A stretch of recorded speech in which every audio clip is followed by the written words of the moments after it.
Hej alle sammen, velkommen til den her video. Jeg skal være sammen med Vika i dag. Vi skal i Høgs. Jeg håber, I vil følge med. Vi ses, når jeg henter Vika. Nu har jeg hentet Vika. Vi ses bare, og vi skal i Høgs nu. Ja, vi ses bare, når vi er i Høgs. Så jeg tænker, nu er vi i. Ja, så vi hvem filmer du lige nu? Ja, det er Vikas yndlingsområde. Det er rigtig smukt. Og Emilia, hun var sådan lidt mærkelig, fordi hun sagde, vi ses, når vi er derinde, men vi stod sådan lige, altså sådan, vi stod sådan, det er derude. Næsten lidt kun 200 kroner.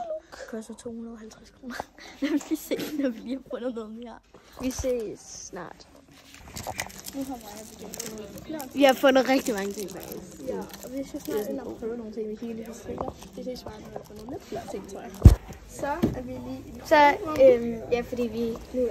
fordi vi har købt rigtig mange ting, og vi tog sådan en, så blev vi nødt til at tage en stor sådan vognkurv ting, fordi vi har købt rigtig meget.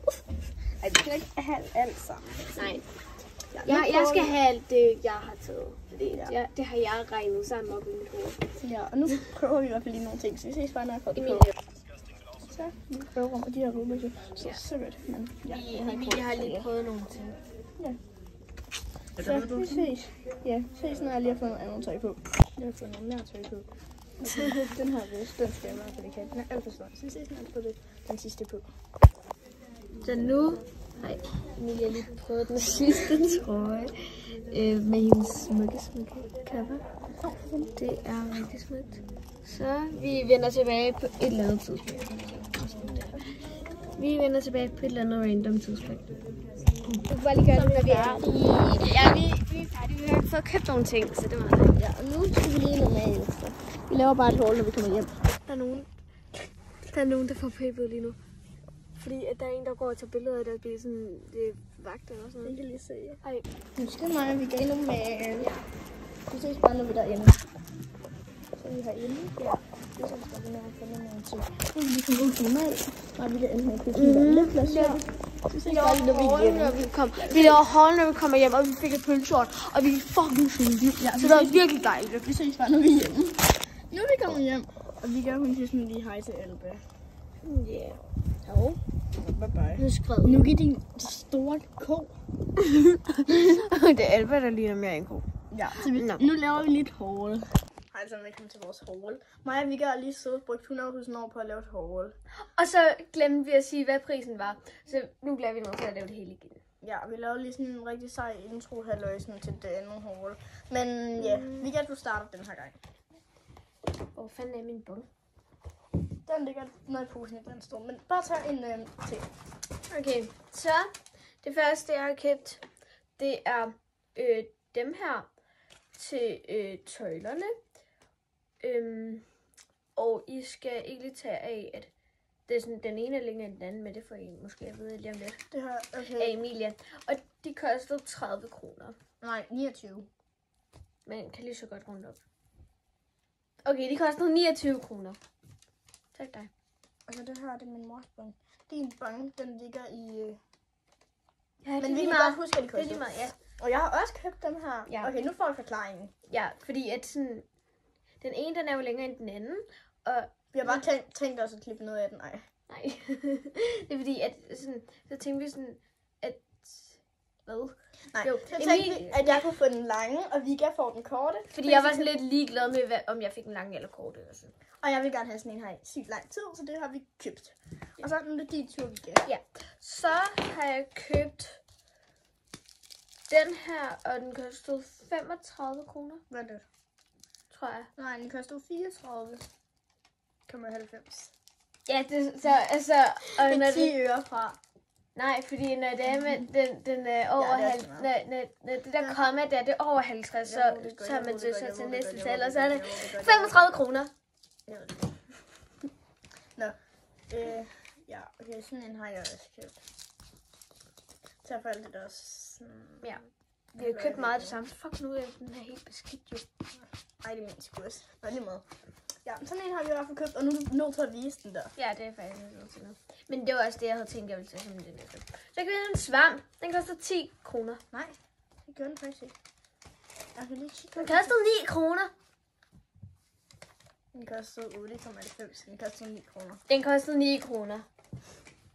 Jeg har også købt en svamp, som der kostede 3 kroner. Det kostede 7 kroner. Så din tur, Vika. Ja, så har jeg købt den her hårolie. Hvad var det, den kostede? 169. Det kostede den. Den ser sådan her ud. Ja. Ja. Ja, nå, så er det min tur. Så kan vi sko. Og jeg mangler faktisk nogle hvide sko. De er sådan sygt hvide. Men i høksestørrelse, så bruger jeg snart størrelse 39. Og Vika, hun er mega fornærmet, fordi hun bruger størrelse 37. Og jeg er ældre end Emilie. Jeg er 2 år ældre end Emilie. Ja, okay. Men ja. Kom så, den dag. Ja, så har jeg købt de her hundegodbidder. Hvad kostede de, tror du? Er det min bong? Nej, Vika, din bong er ikke her. De kostede 29, nej, 30 Jo, kroner. de kostede 30 kroner. Det er så rigtigt, Emilie. Det var godt. Se, de koster 30 kroner. Ligesom Emilie, der er 30 kroner værd. Kronen hver. Tak. Så købte jeg denne her. Til sådan for alt det der hår, vi ikke må pletter, fordi jeg råder ret meget på en hvidhest, der hedder Smokey. Så ja, den. Og han er sådan, Vika synes, han er syg i hovedet. Det er han også. Og så, Han sådan... så købte min mor den her, fordi sådan, ja. Den ville vi begge to virkelig gerne have. Og nu er det blevet sådan en deleting. Ja, det er en del af tingene. Der er kun én tilbage. Ja, der var kun et tilbage, der var fucking irriterende. Fordi det var ligesom... Det vi kom for. Det var lidt det, vi kom for. Og ligesom, fordi vi var også i normal. Og så var der sådan... Så ville vi også sådan... Nej, vi kan, nu skal vi lige sådan... Nu er vi nået til de ting fra normal. Den har jeg købt. Og vi har taget den på, fordi det gjorde vi... Yeah. Ja, det er hårdt. Og det var irriterende, fordi vi var også i normal, og så ville vi lave sådan nogle covers, hvor det var, vi ligesom skulle putte hvor vi ligesom skulle dekorere dem. Altså, hvor vi ligesom skulle dekorere dem. Men de havde også kun ét cover. Så de 2 ting, vi nærmest kom for, det var ligesom de 2 ting, hvor der kommer en i. Og det var sådan set meget irriterende. Det var virkelig irriterende. Nå, men jeg har faktisk Nu er vores halls. Jeg har også købt den her fra Høgs. Nu er vores... Jeg har købt en ting med dig. Nu er vores 2 ting. Nej, fordi det er en del ting. Ja, det var vores haul. Nu er vores haul kraftigt også taget lang tid. Ja, nu skal vi ikke prøve mine ridestøvler, fordi hun vil gerne have lange ridestøvler, og hun skal også lige se på nogle underlag. Så vi ses, når hun gør det. Okay, bye. Vi er til den her vej. Nu skal vi lige ud og hente de der ridestøvler og et underlag, så ses bare lige, når vi... Okay, sådan hen i skuret. Der var hentet det pink underlag, støvler, strillekast. Nu går vi tilbage til Haffe. Ja. Det ses bare lige, når vi har fået det på Haffe. Vi kan have fået dine ridestøvler og underlag, som vi er oppe og på Haffe. Kom fra, træd og lad Rumi. Det er meget lettere med en rigtig hest. Nej. Det er vores lille opdatering herfra. Ses bare lige, når nedsidning. Så ja, ses når Vika skal galopere. Okay, nu skal mig og Vika lave godbord, vi viser lige en radier sådan her. Havregryn. Man kan ikke se mig. Havregryn. Det kan man ikke sige. Nej, okay. Okay, man kan ikke se mig. Og sådan 4 gulerødder, så der var sådan svart træ. Og en pistol. Og sådan cirka 2 æbler. 4 gulerødder. Et drivjern. En skål. Et drivjern. En drivjern. Et rivjern. Ja, det var også det, jeg sagde. Et drivjern. En spiseske og en det ses bare lige, når vi har sådan fået skrællet du er mærkelig. gulerødderne. Eller det er du ikke.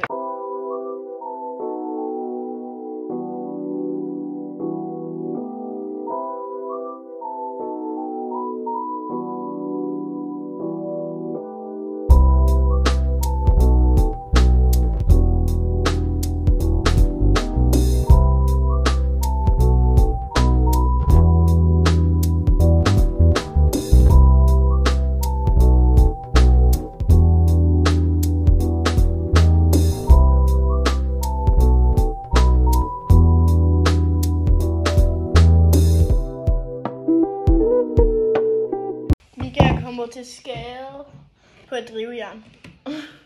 Så nu kommer der også hud i hestebrødene. gør det sgu da ikke. Det bliver sådan lidt lille. Nej, smart.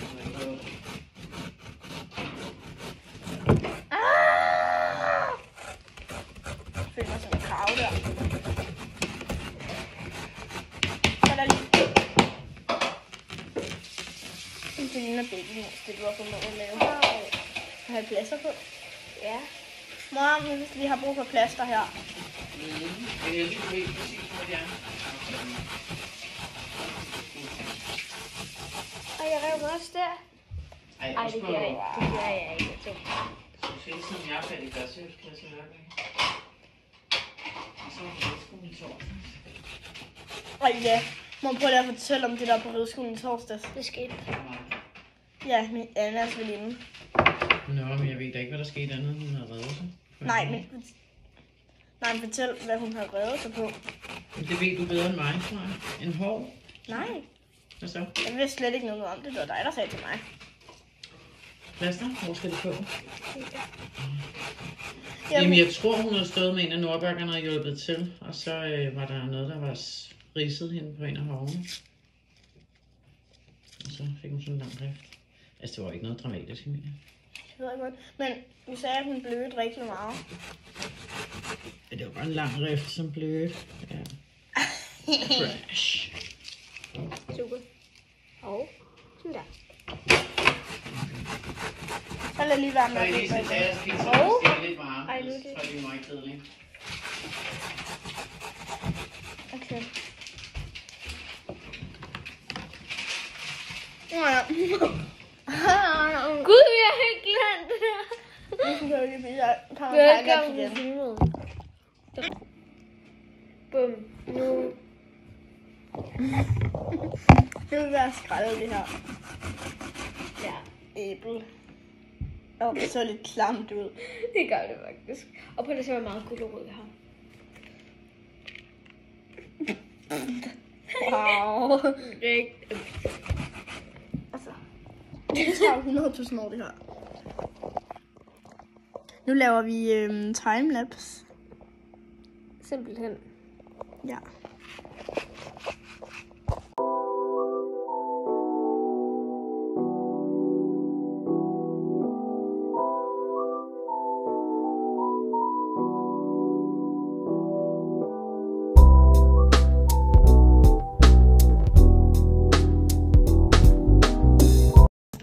Nu har mig og Vika så fået gjort det sidste. Nu skal vi lige sammen alle stykker det op. Og jeg spiller lidt lidt glas. Ja, vi ses, nu lige har ryddet op. Nu har jeg ryddet op og lige fået ordentligt, og nu skal vi forme dem, så ja, her kommer en tegning.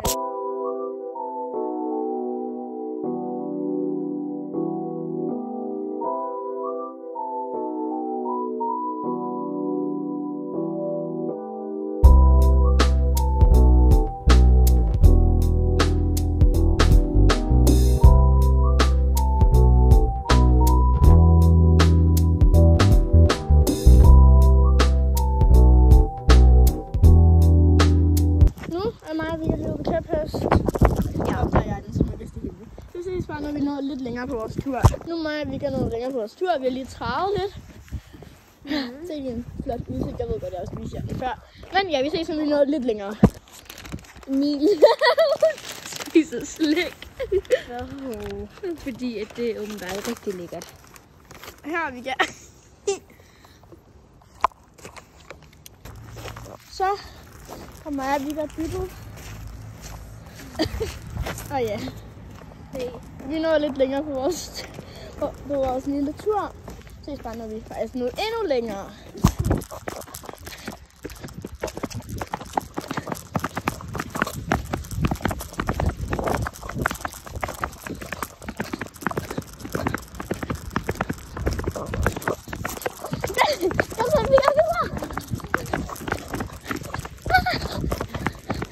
Nu er Maja og Vika, vi kan lige galopere næsten på den der sti.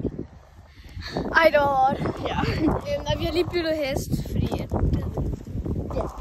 Vi nåede sådan hernede til 365. Han må ret langt væk. Nej, vi går tilbage igen. Jeg bor også lidt i dag. Ja, okay. Nå, vi ses, når vi er noget længere. Så Maja og Vika lige på vej hjem til hende. Jeg ved, hvorfor er vi egentlig det? Det ved jeg ikke, det havde vi lyst til. Men simpelthen, Vi er på vej hjem til Vika, så vi ses, når vi er længere på vej hjem til Vika. Så nu kan I lige være med til at sådan organisere en strillepas. Undskyld, der er lidt baggrundslarm. Og så hvem der er millionær. Men sådan, det er alt det her sammen, og sådan denne her.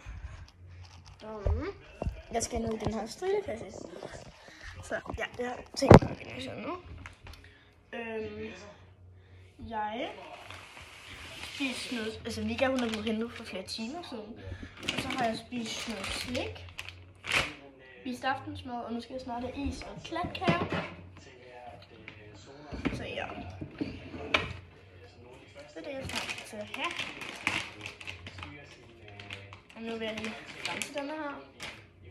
Jeg vil ønske, at jeg bare lige kunne tape jer sådan op i luftet. Altså fordi sådan... Sorry for det er lidt ulækkert med stemme.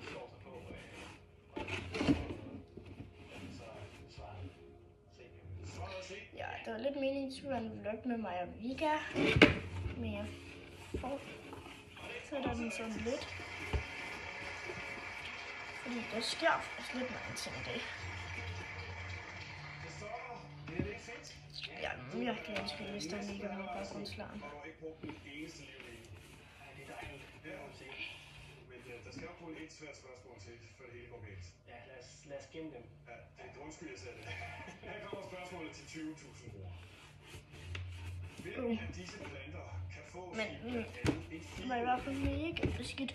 Nu kærlig vand gør jeg sådan en gang. Jeg ved faktisk ikke sådan cirka. Jeg har ikke rigtig nogen dage, jeg gør det på. Nogle gange så tømmer jeg bare lidt den hele. I dag har jeg ikke rigtig noget lavet. Så jeg tænkte, jeg havde, men sådan, ja, ikke lige her til aften. Jeg tænkte lige, at jeg ville ordne den her. Nej, vi kan vise spurgte, om vi måtte sove sammen. Det må vi ikke. Hvilken af disse planter kan fås i blandt andet 9 rødserviet til nummer 2 rødserviet. Jeg mangler bare lige sådan kanterne her. Det går altså lidt svært.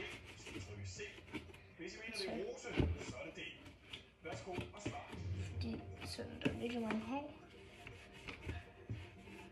Og så vil jeg også lige spørge, hvad det går nok ikke nu. Og pusse mine støvler.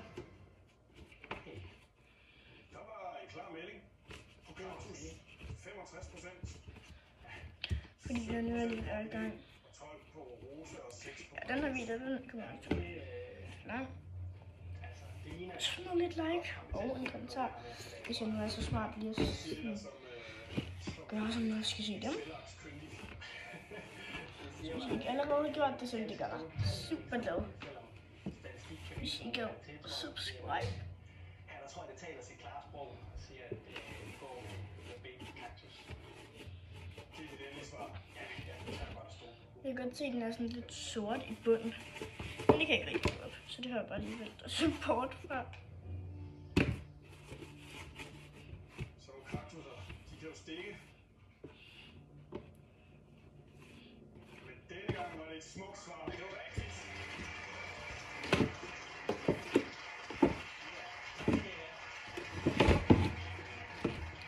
Jeg håber virkelig, der er plads til alt sådan her nu. Det plejer at tage sådan 100.000 år for at få mig. Plads til alt.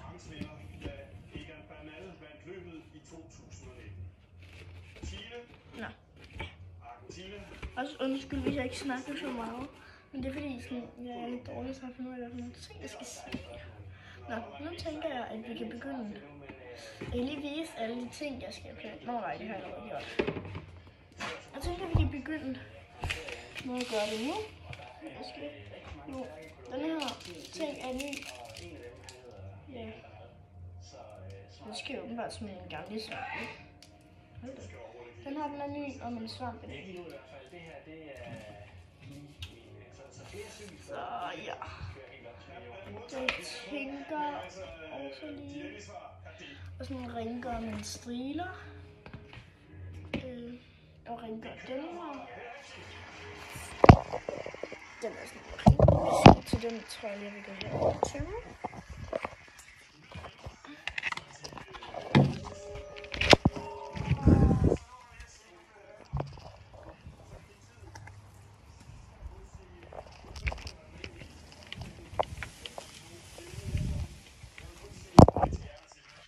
Nu gør det ud til mig.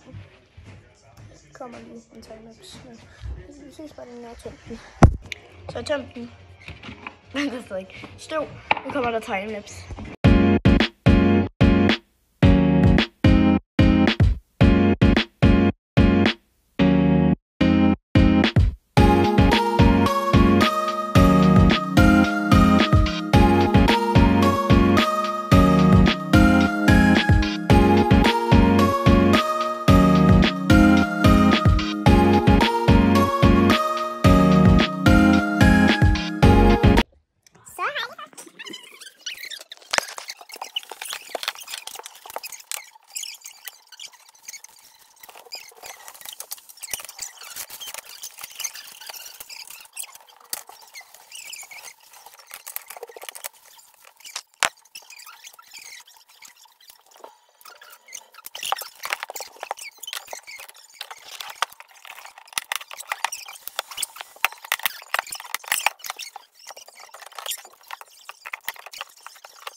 Nu har jeg fået lidt is.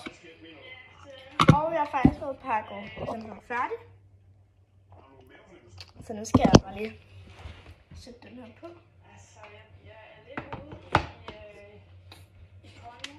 Må se, hvor flot jeg har pakket. Se, prøv at komme. Prøv at løfte den. Wow. Ej, hvor er den blevet fin.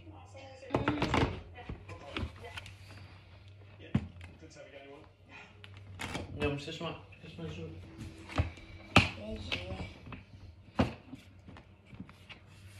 Okay, fint.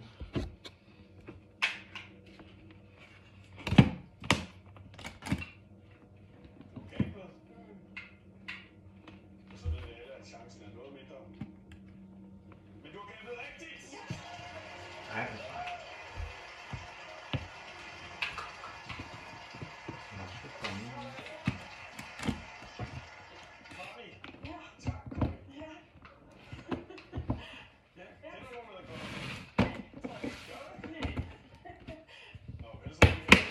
Jeg hader den. Ej, det er der altså ikke fast. Skal vi tage det næste? Ja, og nu bliver det jo virkelig alvorligt, fordi nu går vi op til de 6 for beløb. Jeg er ikke færdig. Her kommer spørgsmålet til 125.000 kroner. Nej. Nej. Åh nej, nu går det helt galt. hvad nu? Nu skal jeg skal bare lige omkøre den lidt. Egyptisk dukkha. Udret. Bare lidt mere. Fladbrød. Krydderiblanding. Eller yoghurtdressing. Den kan jo ikke ligge der. Jo. Den kan sagtens ligge her. Og jeg bruger alligevel heller ikke dig så tit, så. Mor, jeg har ikke pakket den lige så flot alligevel. Du er nødt til at lægge ned den der? Ja. Nå, man er stadig godt pakket, synes jeg. Den er pakket så nice. Det er også en virkelig stor chef. Nå, men kan du? Vi sidder og logger en eller anden gambler-game. Du må gerne logge, men jeg tager ikke imod. Det er også så travlt. Det er simpelthen så travlt. Tak fordi du så med. Husk at like og subscribe. Og følg Vika. Ja. Hej.